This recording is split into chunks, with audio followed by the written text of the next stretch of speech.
Şimdi doğal bir antibiyotik yapıyorum. Ailecek neredeyse 2 haftadır falan hastayız. Biraz soğan, büyük küçük bilmiyorum artık soğanlarınız nasıldır. Benimkiler küçüktü, 2 tane. Böyle buna biraz büyüktü. 2 tane doğradım. Şimdi burada bende balın şişesi var. Çok az bal kalmıştı. Onun içine koyacağım.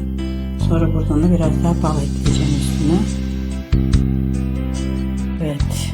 Soğanları içine koydum. Bal şişesiydi bu. Biraz bal vardı. Tekrar bir daha başka kap kullanmak istemedim. Biraz daha şöyle dökelim. Biraz daha dökelim. Tamam.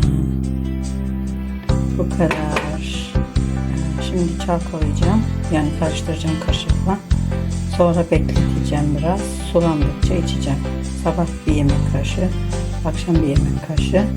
Boğaz ağrısı veya öksürük falan çok iyi geliyor. Hemen kesiyor.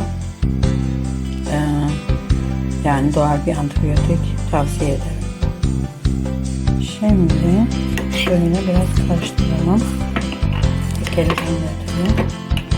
Kamerayı kapatıp bir elimle şimdi güzelce karıştırayım.